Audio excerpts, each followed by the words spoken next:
Loyalty program revamps are the talk of the industry. And I hope these ones are massive successes. But in general, once a decade, program changes rarely produce much impact. Let's talk about why. The industry is growing massively, $1.5 trillion this year, and most of that growth is coming from three places: third-party marketplaces, new store openings, and taking price. Where it's not coming from is traffic. Across every part of the restaurant industry, traffic is down in 2025. And this has led to loyalty programs being the #1 technology investment category for 3 years running. But let's acknowledge something important. Loyalty programs are different from loyalty. Loyalty is not a rewards program. Rewards programs track points and discounts and tiers. But what we're looking for are incremental visits. Loyalty is a business outcome that is earned, not a program. When we think of the metrics that are often quoted about loyalty programs, they're not actually moving the needle for restaurants. These are ubiquitous, but unfortunately, as they go up, the core business does not necessarily. We need to bury these metrics. The actual business outcome we're targeting is traffic, more specifically, the next purchase. That's because customers who purchase 3 times are 10 to 15 times more valuable than the average guest that walks in the restaurant tomorrow. These are who we're focused on, but too few restaurants are cross-functionally aligned around this goal. So we need a new scorecard.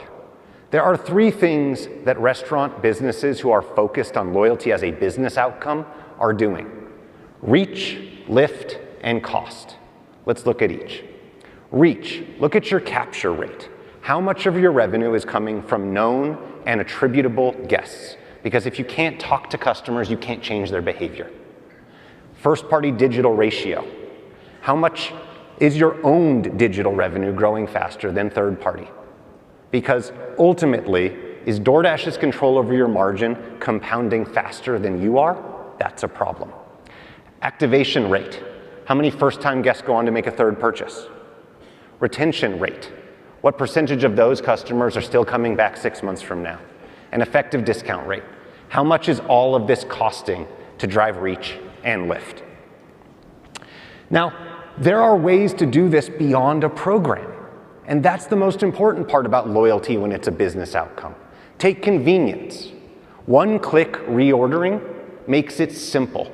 When you go to DoorDash, you are overwhelmed by choice.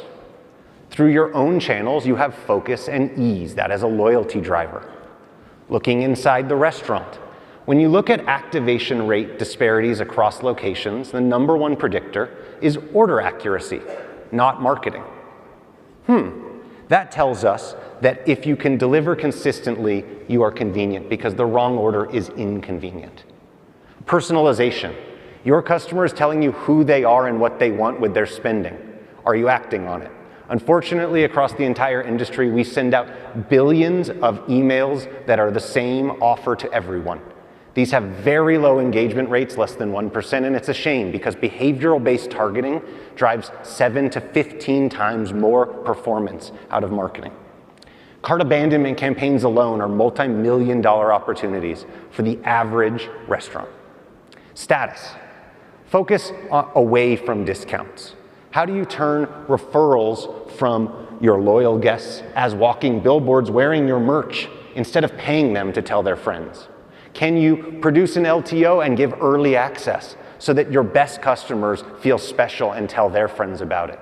There are ways to drive loyalty that don't cost you anything. And finally, recovery.